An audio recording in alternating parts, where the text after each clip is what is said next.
Was it a noble act of self-sacrifice or the most cynical political calculation in ancient history? Why would a king sworn to protect his people lead a hand-picked force of 300 elite soldiers on a mission from which he knew none would return? This question has echoed for nearly 2,500 years, a riddle wrapped in the shroud of heroism. The story of Thermopylae is often told as a simple tale of courage against overwhelming odds, but the truth is far more complex, a game of shadows played for the soul of a civilization. In the year 480 BCE, the world held its breath. From the east, a storm was gathering, an empire so vast it defied imagination. Xerxes I, king of kings, ruler of the Persian Achaemenid Empire, was not merely launching an invasion, he was moving a continent. He had inherited his father Darius's ambition, and his thirst for vengeance against the defiant city-states of Greece was absolute. The failure at Marathon a decade earlier was not just a military defeat, it was a personal insult, a stain on the honor of the greatest power on earth. Now, Xerxes had assembled a force of such magnitude that the very earth groaned under its weight. Ancient historians, prone to dramatic hyperbole, spoke of millions. Herodotus claimed an army of 1.7 million infantry, with a total force, including naval crews and support staff, exceeding 5 million souls. Modern estimates are more conservative, suggesting a land army of perhaps 200,000 to 300,000, but even this was a force unprecedented in the history of warfare. It was a multi-ethnic colossus, a tapestry of subjugated peoples from 46 different nations, from the plains of Scythia to the sands of Egypt, all marching to the will of one man. To move this human ocean, mountains were leveled and canals were dug.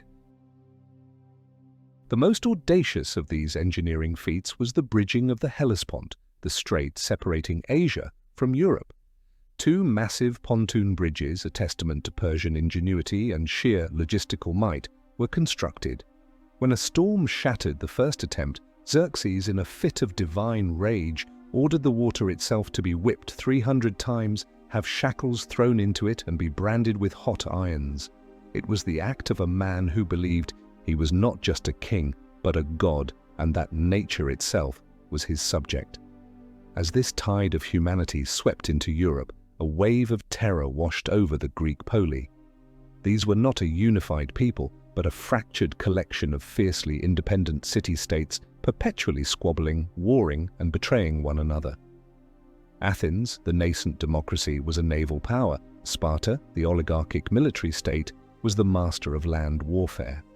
Corinth, Thebes, Argos, each had its own agenda, its own fears, its own ancient rivalries. The arrival of Persian heralds demanding earth and water, the traditional symbols of submission, shattered this fragile ecosystem of conflict. Many cities, particularly in the north, seeing the sheer hopelessness of resistance, submitted. They became Medised, a term of contempt for those who chose servitude over defiance. Panic was a contagion. Diplomats scurried between cities, alliances were proposed and abandoned overnight, and spies whispered in every agora. The question was not if Xerxes would conquer Greece, but how quickly and how brutally. Against this backdrop of fear and capitulation stood Sparta, Lacedaemon, a society that was, in itself, a historical anomaly. Sparta was not a city, it was a military camp. From birth, a Spartan male was property of the state. If deemed weak or deformed, he was left to die on the mountainside. From the age of 7, he was taken from his family and entered the agoge, a brutal, unforgiving system of training designed to strip away individuality and forge the perfect warrior. He was taught to endure pain, hunger, and cold. He was taught to kill without hesitation and to die without fear. Spartan society was built on a foundation of slavery. The vast population of helots, state-owned serfs, performed all labor, freeing the Spartiate class to dedicate their entire existence to the art of war. They were a paradox, the freest of men in their own minds, living under the most rigid and totalitarian regime imaginable. Their response to the Persian threat was, on the surface, bafflingly passive. While the rest of Greece panicked, Sparta was celebrating the festival of Carneia, a sacred period during which warfare was forbidden. Compounding this, the Olympic Games were also underway, another pan-Hellenic truce that commanded religious observance. To march out with the full army was a sacrilege that could bring divine wrath upon them. Xerxes' empire was built on fear, and Sparta on the denial of fear. At Thermopylae, fear came to look its denial in the eye. But beneath the veneer of religious piety, cold calculations were being made. The Spartan kingship was a unique dual monarchy, and one of its kings was Leonidas. A man in his 50s, a veteran of the Agoge, a warrior who had ascended to the throne, not by birthright, but because his older brothers had died before him. He was a pragmatist, a true son of Sparta. He understood that to do nothing was to invite annihilation. He also understood the political landscape. He needed to make a gesture, a demonstration of Spartan commitment that would galvanize the wavering Greek alliance. But he could not defy the Carnea openly, so he found a loophole. The law allowed a king to travel with a personal bodyguard of 300 men. He would not be leading an army to war, he would be taking his royal guard on an expedition. It was a brilliant piece of political theatre, but the selection of the men revealed its true, grim purpose. Leonidas chose only Spartiates who had living sons. This was not a contingent for a battle, it was a contingent for a glorious death. Their lineage was already secured. Their duty was not to win, but to die in a way that would be remembered forever. Before he departed, Leonidas consulted the oracle at Delphi, the most powerful religious authority in the Greek world. The Pythia, the priestess of Apollo, delivered her prophecy in a trance-like state, a chilling verse that would seal his fate. Hear your fate, O dwellers in Sparta of the wide spaces. Either your famed great town must be sacked by Perseus' sons, or, if that be not, the whole land of Lacedaemon shall mourn the death of a king sprung from Heracles' line. The prophecy was unambiguous. Either Sparta itself would fall, or a Spartan king must die. Was this a genuine divine prediction, or was it a masterful piece of propaganda, perhaps arranged by the Spartans themselves to sanctify a suicide mission? It provided Leonidas with the ultimate justification. His death was not a failure, it was a required sacrifice, a price demanded by the gods for the salvation of Greece. And so the funeral procession began its march north. 300 of the most lethal soldiers the world had ever known, men trained from childhood to view death as the ultimate fulfillment of their purpose, followed their king not to a battlefield, but to an altar. They were a message in steel and flesh, a deliberate statement that while other Greeks might offer Xerxes earth and water, Sparta would offer him only corpses, their own. As they marched, they would gather allies, thousands of them. But in their hearts they knew these others were destined to be survivors. The core of the mission, the bloody heart of the prophecy, belonged to them alone. The stage was being set for a confrontation that would transcend military history and become a foundational myth of Western civilization, a testament to the idea that a free man's death is a weapon more powerful than any emperor's army. But was it really about freedom, or was it about preserving a brutal slave state? So what truly guided the hand of the Delphic oracle? A genuine glimpse into the divine tapestry of fate, or a shrewd political maneuver by priests who knew a dead Spartan king was the best recruitment post a Greece could ever have? Let us know what you believe orchestrated this famous prophecy. A message from the gods or the machinations of men? Your verdict matters. Share it in the comments. The message of the 300 Spartans resonated through the fractured city-states, a clarion call of defiance in a chorus of fear. As Leonidas marched north, his small force became a magnet for the brave, the desperate, and the wavering. Thousands of hoplites from other polis answered the call, swelling the ranks of the doomed expedition. There were men from Tegea and Mantinea, from Phlius and Mycenae. The largest contingent after the Spartans themselves came from Thespiae, a small city in Boeotia, 700 men who would, in the end, prove to be as unyielding as the Lacedaemonians.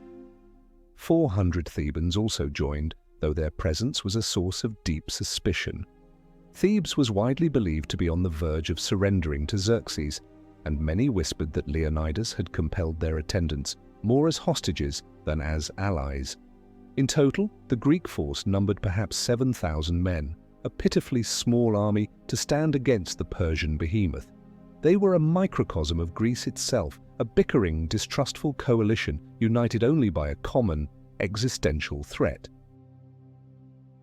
Their destination was a place whose very name was descriptive of its strategic value: Thermopylae, the Hot Gates. It was a narrow coastal pass, a bottleneck where the sheer cliffs of the Kalydromos Mountains tumbled almost directly into the Malian Gulf.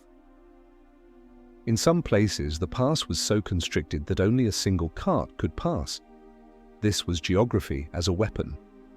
In this claustrophobic corridor, the Persians' overwhelming numerical superiority would be nullified.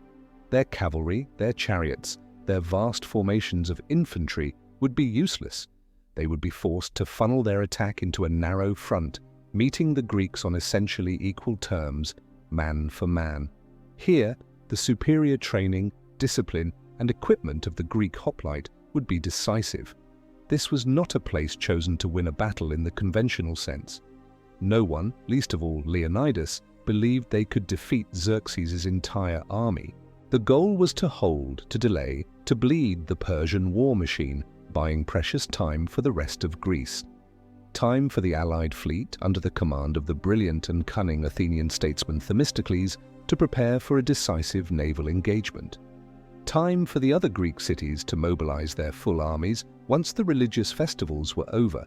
Thermopylae was a delaying action, a strategic sacrifice. Upon arrival, Leonidas and his men set to work. They found an old wall built by the local Phocians years before to defend against Thessalian raids. It was in disrepair, a crumbling line of stones. The Greeks rebuilt it, fortifying the narrowest point of the pass. This Phocian wall would become the anchor of their defense, the anvil upon which the Persian hammer would break.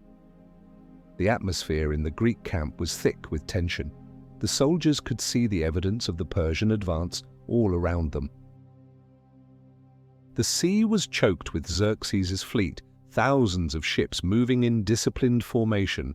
The land was a dust cloud, the air filled with the distant rumble of a marching multitude. For 4 days after the Greeks occupied the pass, nothing happened. It was a war of nerves, a psychological battle preceding the physical one. Xerxes could not believe his eyes. He had been told that a tiny Greek force was blocking his path, and he had laughed. He was certain they would see his immense army lose their courage and simply flee. His spies reported back on the Spartans' bizarre behavior. They were not cowering behind their wall. They were outside, stripped for exercise, combing their long hair, and engaging in athletic contests. To the Persian monarch, this was madness, an act of inexplicable arrogance. He did not understand the Spartan ethos. The long hair was a symbol of a free man, and combing it was a ritual preparation for battle, a grooming for a glorious death. They were not afraid. They were preparing to meet their destiny. Xerxes waited, sending scouts and diplomats. One envoy, seeking to intimidate the Spartans with the sheer number of Persian archers, boasted that their arrows would be so numerous they would block out the sun. The Spartan Dienekes, in a display of the laconic wit for which his people were famous, reportedly replied, "Good, then we shall have our battle in the shade." The phrase became an instant legend, a perfect encapsulation of the Spartan contempt for death. Finally, Xerxes' patience wore thin. He sent a messenger to Leonidas with a final ultimatum. The King of Kings demanded that the Greeks lay down their arms. Leonidas' response was just 2 words, but they would echo through eternity. Molon Labe. Come and get them. It was the ultimate challenge, a declaration of defiance hurled in the face of absolute power. There would be no more waiting. The psychological games were over. The battle for the Hot Gates was about to begin. The sheer arrogance of the great king was matched only by the sheer defiance of the Spartan. One commanded an empire upon which the sun never set, the other commanded a few thousand men in a dusty pass. Xerxes believed in the power of numbers, Leonidas believed in the power of a single, well-placed shield wall. What lay between them was not just a battlefield, it was a philosophical chasm. The king who had whipped the sea was about to discover what happened when an unstoppable force met an immovable object. The air grew heavy, pregnant with the metallic tang of impending slaughter. The Greeks stood at the Phocian wall, their bronze shields polished, their long spears held ready. They could hear the tramp of tens of thousands of feet, the guttural commands of foreign officers, the unsettling cacophony of an empire on the march. The wait was over. The storm had arrived. Xerxes, his royal patience exhausted and his imperial pride stung by the insolence of the Greeks, finally gave the order to attack. He did not deign to use his elite troops first. This minor obstacle was a task for his auxiliaries, the cannon fodder of his vast empire. On the morning of the fifth day, he unleashed the Medes and the Scythians, peoples who had once been masters of their own empires before being crushed and absorbed by Persia. He sent them forward in a wave, a human tide meant to simply overwhelm the tiny Greek force through sheer weight of numbers. He watched from a golden throne set up on a nearby hill to afford him a perfect view of his inevitable victory. He was about to receive a brutal lesson in military science. The Medes charged into the narrow pass with a ferocious roar, a chaotic mass of infantry armed with wicker shields, short spears, and daggers. They crashed against the Greek line and shattered. What they met was not a collection of individual soldiers, but a single, living wall of bronze and iron. The Hellenic phalanx. This was the pinnacle of ancient infantry tactic. The hoplites stood shoulder to shoulder, their large, round shields, the aspis, interlocking to form an impenetrable barrier. From behind this wall of bronze, a forest of iron-tipped spears, each 8 to 9 feet long, projected outwards. The Persian weaponry was hopelessly outmatched. Their short spears could not reach the Greeks, and their wicker shields offered pathetic protection against the powerful thrusts of the hoplite dory. The battle in the pass was not a fluid engagement, it was an industrial process of slaughter. The front ranks of the Medes were impaled on the Greek spears, their bodies forming a gruesome rampart over which their comrades had to climb, only to meet the same fate.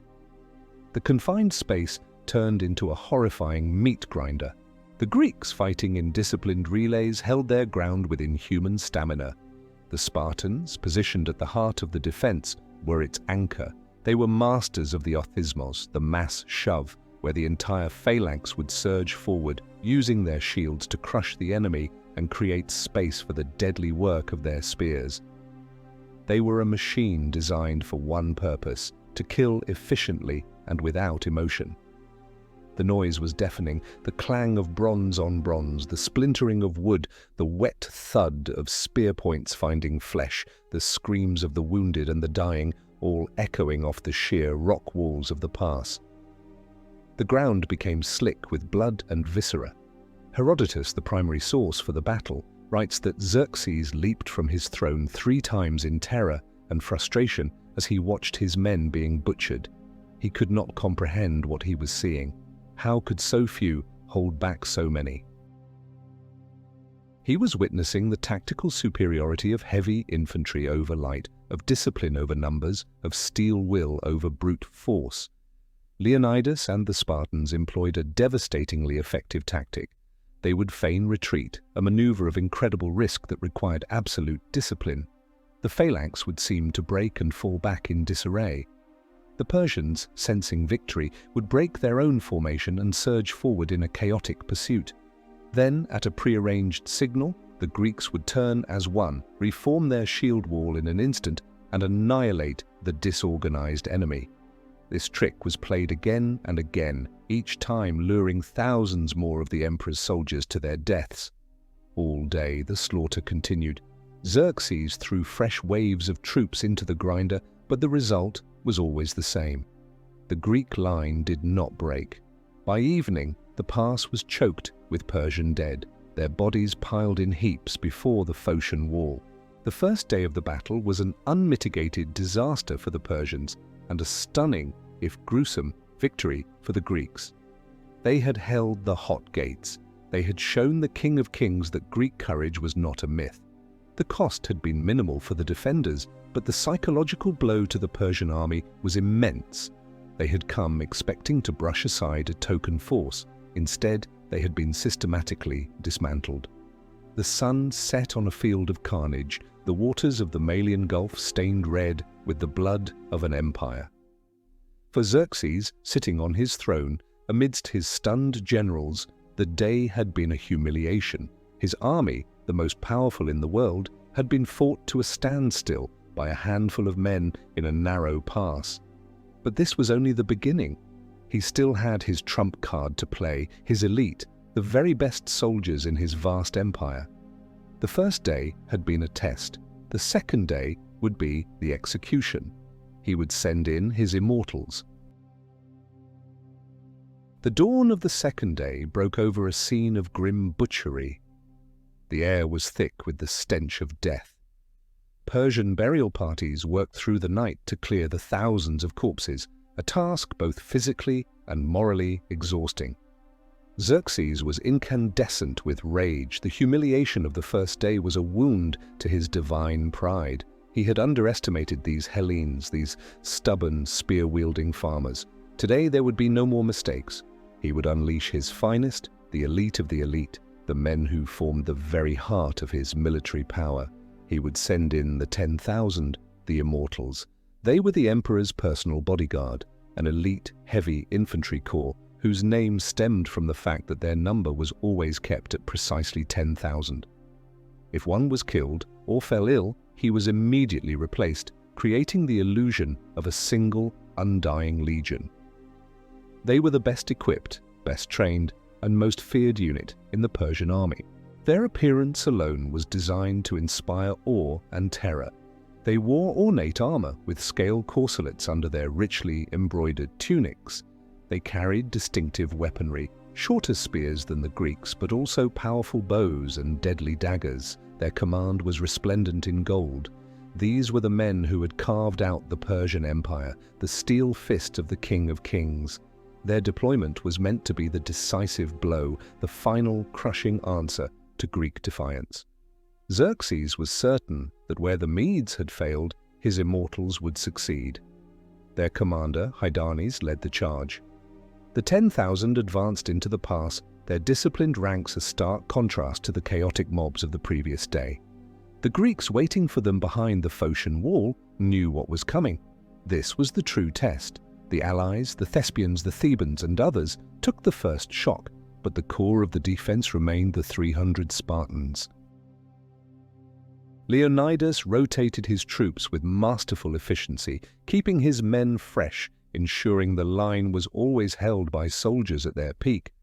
The immortals crashed against the shield wall, and once again, the tactical realities of the terrain asserted themselves.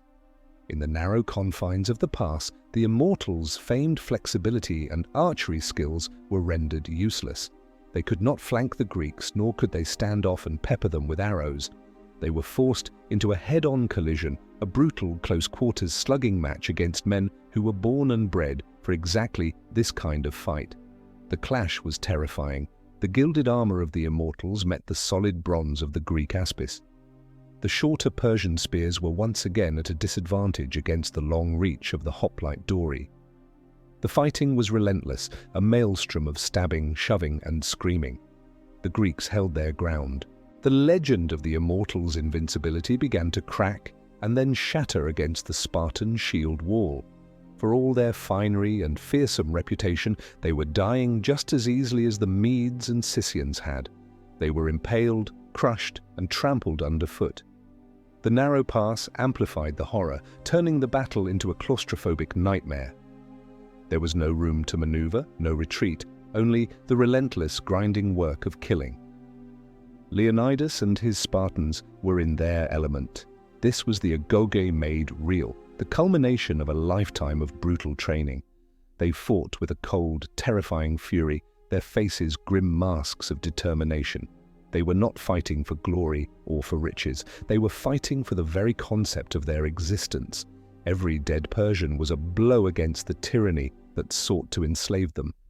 By the evening of the second day, the result was clear. The immortals had failed. They had been repulsed, their ranks savaged, their morale broken. They retreated from the pass, leaving behind hundreds of their dead, their golden adornments tarnished with blood and dust. The myth of their invincibility lay dead with them. For Xerxes, this was more than a defeat, it was a catastrophe. He had played his strongest card, and it had been thrown back in his face. His army was demoralized, his commanders were at a loss. 2 days of frontal assaults had resulted in nothing but a mountain of corpses. It was now painfully, humiliatingly obvious that he could not force the hot gates. Victory through brute force was impossible. As darkness fell over the Persian camp, a pall of despair descended. The great king sat in his tent, surrounded by the shambles of his strategy. But history is not always written by the brave. Often, its course is diverted by the whispers of the weak, the greedy, and the resentful. As Xerxes contemplated his impossible situation, a shadow fell across the entrance to his tent. A man had come to him, a local Greek, with a secret to sell. A secret that would nullify all the courage, all the discipline, all the sacrifice of the men in the pass. A secret path. A traitor had arrived. He had witnessed 2 days of slaughter, a testament to tactical genius and raw courage. Yet in the end, it was not a brilliant general or an elite soldier who would decide the fate of the 300. It was one man's personal greed. This brings up a timeless question about what truly turns the tide of history. What do you think is the more powerful force in human affairs, the unyielding courage of a hero or the simple, quiet greed of a traitor? Let us know which you believe has shaped our world more profoundly in the comments below. For 2 days, the Greeks had held the pass through courage, discipline, and the tactical advantage of the terrain. Their defense seemed unbreakable. But the greatest fortresses are often brought down not by the force of the enemy, but by a flaw from within. In the desperate quiet of the Persian camp, that flaw presented itself in human form. His name was Ephialtes of Trachis, a local man, a Malian Greek. The motives for his treason are lost to the mists of time, obscured by legend and historical bias. Herodotus paints him as a simple villain, a man motivated by the promise of a rich reward from the Persian king. Later traditions would try to give him a more complex backstory, sometimes portraying him as deformed and resentful, a man striking back at a society that had rejected him. Whatever his reasons, greed, spite, or simple self-preservation, his actions would seal the fate of Leonidas and his men. He knew the mountains around Thermopylae intimately. He knew their hidden trails and forgotten pathways. He went to Xerxes and, for a price, revealed the one secret that could undo the Greek defense. There was another way around, a path called the Anopeia. It was a difficult, treacherous track that wound its way up the slopes of the Kallidromos Mountains, through oak forests and over rocky ridges, eventually descending behind the Greek position. It was the pass's Achilles' heel. Leonidas was aware of the path's existence. He was too good a commander to overlook such a possibility. He had stationed a contingent of 1,000 Phocian soldiers, men native to the region, to guard it. He had entrusted the security of his entire position to them, believing they would hold it, or, at the very least, send warning of any enemy approach. Xerxes seized upon this intelligence with the desperation of a drowning man. He immediately ordered his best commander, Hydarnes, to take a large force of elite troops, likely the survivors of the immortals burning to avenge their humiliation, and follow Ephialtes. Under the cover of darkness, the Persian force set out. The march was arduous, a silent, difficult climb through the moonless night. The mountain was covered in oak trees, and the thick carpet of fallen leaves muffled the sound of their footsteps.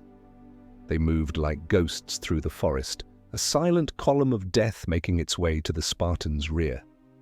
Near the summit, as dawn approached, they came upon the Phocian sentries.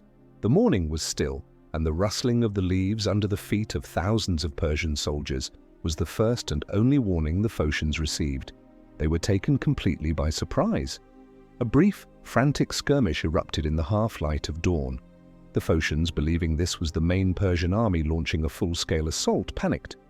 After a short volley of Persian arrows, they broke and fled, retreating higher up the mountain to make a stand, assuming the Persians would pursue them. It was a fatal miscalculation. Hydarnes had no interest in the Phocians. His objective was the pass below. He ignored the fleeing Greeks and pushed his men onward, beginning the descent that would place them directly behind Leonidas's army. The ring of encirclement was closing. The heroism of the past 2 days, the thousands of Persian dead, the unbreakable shield wall, all of it was about to be rendered meaningless by one man's treachery and the failure of 1,000 others to hold their post. The fate of the defenders was no longer a matter of courage, but a matter of time. The suspense of the battle shifted from the head-on clash of armies to the silent, inexorable approach of doom. For the Greeks in the past, the morning brought a false sense of security. They had survived another night. They had proven themselves superior. But as the sun began to climb higher, scouts and deserters from the Persian camp started to arrive, bearing the terrible news. The Phocians had failed. The enemy was in their rear.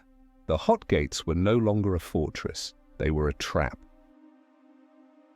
The whispers of a single traitor had done what the might of an empire could not. The first rays of dawn on the third day brought not hope, but confirmation of disaster. Deserters, slipping away from the Persian lines in the pre-dawn gloom, brought the first terrifying reports. Soon after, Greek scouts came running back from the heights, their faces pale with shock. The news spread through the camp like a contagion. The Phocians had been routed.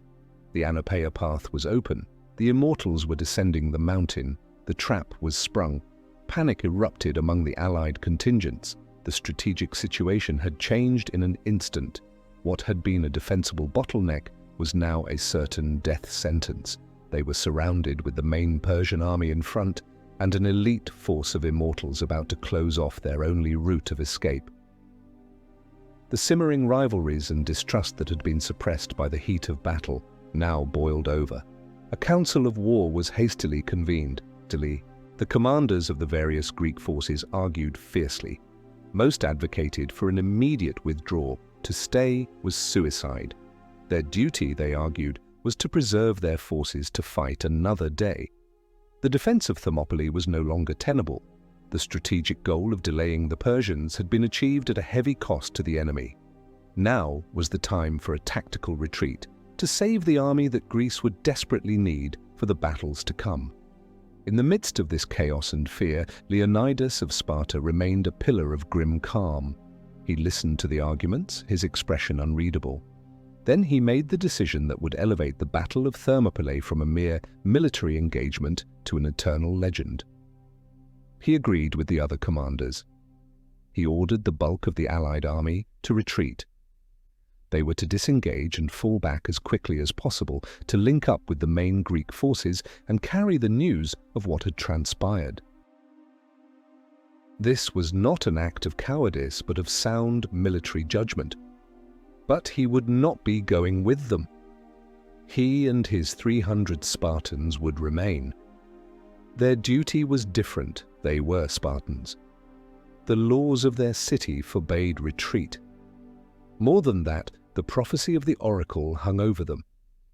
A king had to die to save Sparta. Leonidas had come to the Hot Gates not to live, but to fulfill that prophecy. His decision was not tactical. It was ritualistic. It was the ultimate expression of the Spartan code, victory or death. And since victory was no longer possible, only death remained.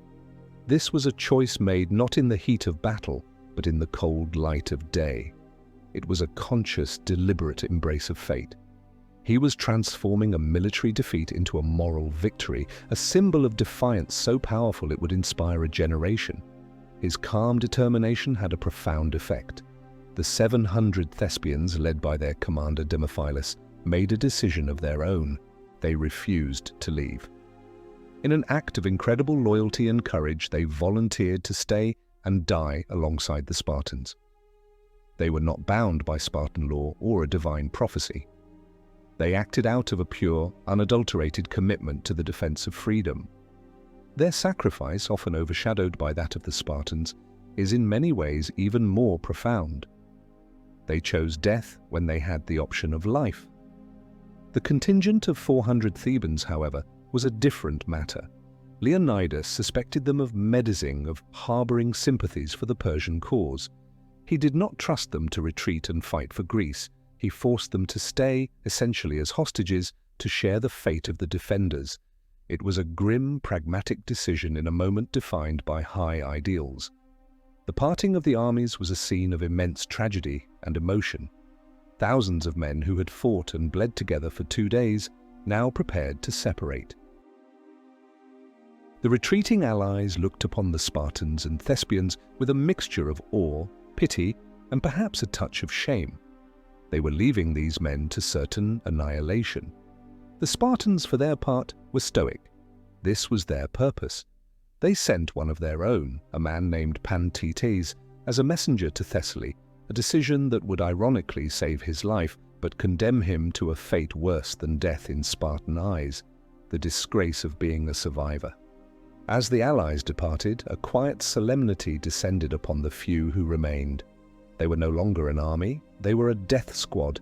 Their objective was no longer to hold the pass, but to sell their lives as dearly as possible, to inflict so much pain and carnage on the Persians that their victory would feel like a defeat. Leonidas gathered his remaining men, the last bastion of defiance against the might of Asia. His final orders were not tactical instructions, but a piece of grim black humor that would become one of the most famous phrases in military history. "Eat a hearty breakfast, men," he told them, "for tonight we dine in Hades."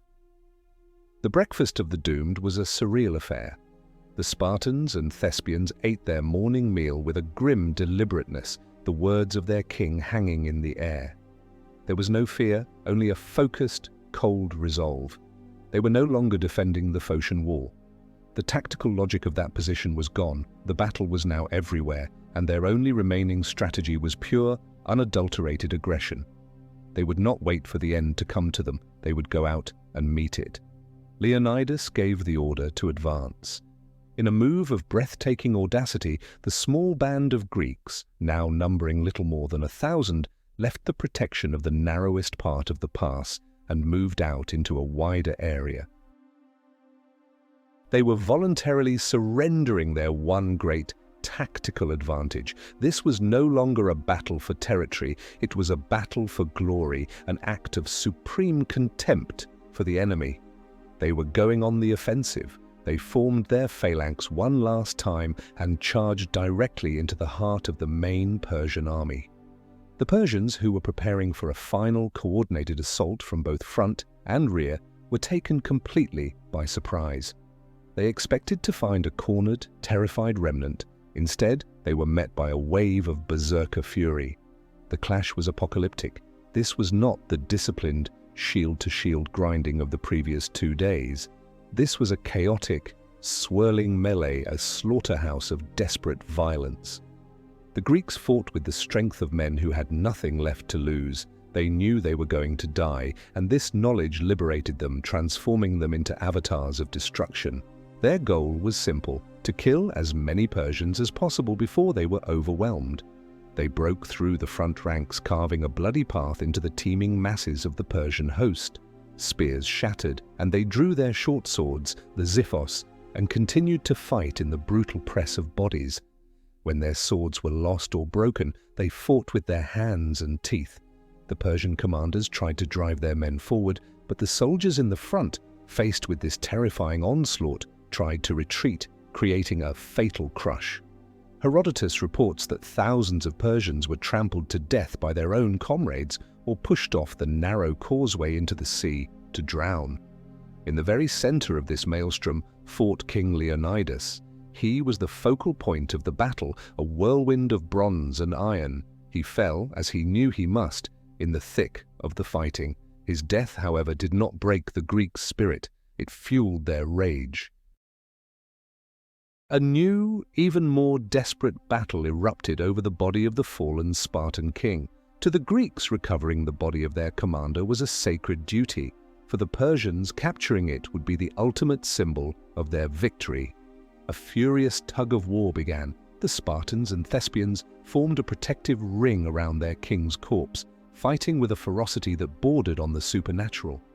4 times the Persians surged forward to claim the body, and 4 times the Greeks drove them back, exacting a terrible price for every foot of ground. They succeeded in dragging Leonidas's body away from the enemy, a final act of defiance and loyalty to the leader who had brought them to this glorious end. But their numbers were dwindling. One by one, the heroes fell. The ground was a carpet of the dead and dying, a testament to the terrible cost of this final, defiant gesture. The Greeks were being whittled away, their strength failing, their weapons broken. The sheer, overwhelming weight of Persian numbers was finally beginning to tell. The roar of battle was a constant, deafening symphony of death. For Xerxes, watching from his throne, the sight must have been one of incomprehensible horror and frustration. He was winning, but the victory was costing him dearly. Every foot of ground was paid for with the lives of his best soldiers. The defiant few were making him pay a butcher's bill for his conquest. This final, suicidal charge was Leonidas's masterstroke. He ensured that the memory of Thermopylae would not be of a passive defense, but of a furious, proactive assault on tyranny itself. He was writing his own epitaph in the blood of his enemies. What drives a person to face certain death for an idea they may never see realized? Would you be able to sacrifice yourself, knowing that your death will become just a line in history? Now confronted with the reality of their final moments, the Greeks had made an impossible choice. But was it the right one? Imagine you are a commander in that moment. Do you order your men into a final, glorious charge to be remembered forever? Or do you conduct a fighting retreat to save as many lives as possible for the next battle? Give us your command decision in the comments. The furious assault could not last. The Greeks, bleeding from dozens of wounds, exhausted, and with their numbers catastrophically depleted, were finally pushed back. The wave of the Persian army was too vast to hold back forever. They made a fighting retreat to a small hillock within the pass, a place called Kolonos. This would be the final stage, the last stand. The survivors gathered on this low rise, a pathetic few against a sea of enemies. Among them were the last of the 300 Spartans and the remaining steadfast Thespians. Their bronze armor was dented and smeared with blood. Their spears were all broken. Their swords were blunted from hacking through flesh and bone. They stood back to back, a tiny island of defiance in a closing tide of hostility. The Persians, having suffered horrendous losses in the close quarters fighting, were now hesitant to engage them directly. Hydarnes and the Immortals had closed the trap from the rear. The Greeks were completely surrounded. There was no escape. Xerxes, unwilling to sacrifice any more of his valuable infantry to these cornered lions, made a final, grim decision. He would not grant them the honor of a warrior's death in hand-to-hand combat. He would annihilate them from a distance. He gave the order to the archers. The sky began to darken. The command was given, and tens of thousands of arrows were loosed simultaneously. It was the fulfillment of the Spartan Dienekes' grim prophecy. A dense, whistling cloud of arrows arched into the sky, so thick that it momentarily blocked out the sun. The remaining Greeks had no defense. Their shields were broken, their bodies exposed. They could only stand and await the inevitable. The deadly rain fell upon the hill of Kolonos. Arrows thudded into flesh, pinning men to the ground, turning the last pocket of resistance into a forest of feathered shafts. The Spartans and Thespians died where they stood, defiant to the very last breath. They did not break, they did not rout, they simply ceased to exist, buried under a torrent of Persian steel. The battle for the hot gates was over. Amidst the carnage, the Theban contingent, which had been held in reserve and had participated only half-heartedly in the final charge, saw their chance. They broke away from the other Greeks, threw down their weapons, and approached the Persians with their hands outstretched, proclaiming that they had been on the Persian side all along, forced into fighting by Leonidas. Some were killed in the confusion, but most were taken prisoner. They were later branded with the king's mark, a permanent symbol of their disgrace. When the last arrow had fallen and silence descended upon the pass, Xerxes himself came down from his hill to survey the battlefield. The scale of his own losses was staggering. He walked among the heaps of the dead, his expression a mixture of triumph and fury. He had won the pass, but the cost had been immense. By some estimates, as many as 20,000 of his men had fallen, including 2 of his own brothers. His anger focused on the man who had caused him so much trouble. He ordered his soldiers to find the body of Leonidas among the slain. When they brought it to him, Xerxes, in a fit of barbaric rage that violated every custom of honorable warfare, gave a shocking command. He ordered Leonidas's head to be cut off and his body to be crucified or impaled on his stake. It was an act of desecration, a desperate attempt by the king to assert his dominance over an enemy he could not break in life. He sought to mutilate the symbol, hoping to kill the legend before it could be born. But in doing so, he only amplified it. He showed the rest of Greece the true face of the tyranny they were fighting, a power so insecure that it had to dishonor the dead. The silence that followed the battle was profound. The Persians had their victory. The path to southern Greece was open, but the air did not feel triumphant. It felt haunted. The stand of the 300 Spartans and their allies had ended in their complete annihilation, but they had left behind something that would prove far more dangerous to Xerxes than any army, an immortal story. The news of the fall of Thermopylae spread like wildfire throughout Greece. Xerxes had intended it to be a message of terror, a demonstration of his unstoppable power. The decapitated head of the Spartan king was meant to signal the futility of resistance. But the message received by the Hellenes was entirely different. They did not hear a story of defeat. They heard a saga of incredible heroism. The sacrifice of Leonidas and his men was not seen as a failure, but as the ultimate embodiment of the Greek ideal of freedom. It became a rallying cry, a moral catalyst that transformed the disparate, bickering city-states into a unified force with a singular purpose: to avenge the fallen and drive the invader from their lands. The strategic genius of the stand at Thermopylae now became clear. The 3-day delay, purchased at such a high cost, had been crucial. It had given the allied Greek fleet, commanded by the Athenian Themistocles, the precious time it needed to reposition and prepare. As Xerxes' army marched south, sacking and burning the cities of Boeotia and Attica, including Athens itself, the Greek navy lured the massive Persian fleet into the narrow straits of Salamis.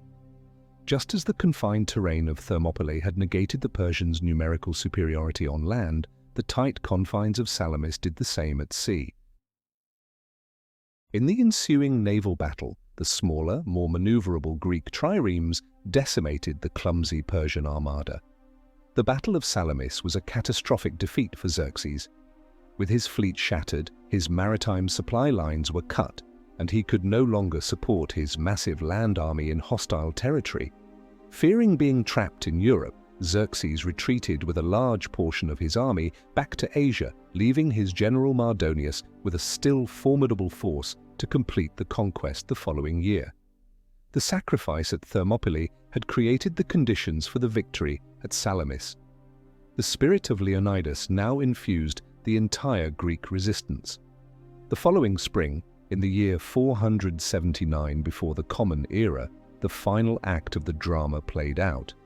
The full, united army of the Greek city-states, with the largest contingent once again being the Spartans, this time their entire army, burning for revenge, confronted Mardonius on the plains of Plataea. The battle was a head-on clash of the two military systems. The Spartan phalanx, commanded by their regent Pausanias, formed the core of the Greek line. In a long and brutal fight, they smashed the Persian forces. Mardonius himself was killed, and the Persian army was not just defeated but utterly annihilated. The threat of Persian invasion was ended forever. The tactical defeat at Thermopylae had become the cornerstone of the greatest strategic victory in Greek history. The 300 had not died in vain. Their deaths had purchased the freedom of their entire civilization. In the aftermath, the Greeks returned to the haunted pass of Thermopylae to bury their dead. They interred the fallen heroes on the hill of Kolonos, the very spot where they had made their last stand. A stone lion was erected in honor of Leonidas, and for all the fallen, a simple epitaph was inscribed, composed by the poet Simonides of Ceos. It was a masterpiece of laconic understatement, a few simple lines that captured the entire ethos of the sacrifice. "Go tell the Spartans, stranger, passing by, that here, obedient to their laws, we lie." The words were not a lament, but a proud statement of purpose fulfilled. They had done their duty, they had obeyed their laws, they had died as they had lived for Sparta. The Hot Gates ceased to be just a place on a map. They became a sacred site, a monument to the idea that there are things in this world worth dying for. The echo of the battle would reverberate not just through Greece, but through the entire future of the world they had saved. The physical battle at Thermopylae lasted only 3 days, but its afterlife has spanned millennia. The story of the defiant few, standing against an overwhelming force, became more than just history. It transformed into a foundational myth of Western civilization, a touchstone for cultures and nations seeking to define their own struggles for freedom and identity. The historical event itself was brutal, complex, and morally ambiguous, a slave-owning military state sacrificing itself to protect a fractured collection of rival polis. But the myth that grew from it was pure, simple, and powerful. The ultimate story of liberty versus tyranny, of the free individual against the faceless empire. This legend proved to be more potent and enduring than any army. Immediately following the Persian Wars, Athens used the narrative of Thermopylae and Salamis to forge the Delian League, an alliance that quickly morphed into an Athenian empire, ironically creating a new form of Hellenic subjugation. The Spartans, in turn, used the memory of their king's sacrifice to assert their moral and military supremacy over the Greek world, leading eventually to the devastating Peloponnesian War between the two victorious powers. The myth was already a political tool. The Romans, who greatly admired Greek culture, absorbed the story of Thermopylae into their own martial ethos. Roman authors wrote of Leonidas with reverence, seeing in him a reflection of their own republican virtues of duty, sacrifice, and devotion to the state. The phrase molon labe became a watchword for defiant strength. Through the centuries, the legend waxed and waned, but it never disappeared. During the Renaissance, as European thinkers rediscovered the classical world, the story of Thermopylae was reborn as a symbol of civic humanism and resistance to absolute monarchy. Later, the founding fathers of the United States of America, steeped in the classics, saw their own struggle against the British Empire mirrored in the Greek fight against Persia. The Battle of Thermopylae became a parable for their own revolution, a tiny band of colonists defying the might of a global superpower. The myth was infinitely adaptable. In the 19th century, European powers used it to frame their own imperial ambitions, casting themselves as the civilizing Greeks holding back the barbarian hordes. During the Second World War, the story was invoked by all sides. The Allies saw themselves as the free Greeks fighting Nazi tyranny, while even Nazi propaganda sometimes attempted to co-opt Spartan imagery to promote their own distorted ideals of martial purity and self-sacrifice. In the 20th and 21st centuries, Thermopylae experienced its most dramatic rebirth in popular culture. It became the subject of poems, novels, comic books, and blockbuster films. These modern retellings often strip away the historical complexity, distilling the event into a hyper-stylized spectacle of heroism. The Spartans are transformed into flawless super-warriors, their society's brutal realities airbrushed away, while the Persians are depicted as monstrous, decadent despots. Historical accuracy is sacrificed for emotional impact, but the core message remains unchanged. The legend has proven to be stronger than the history.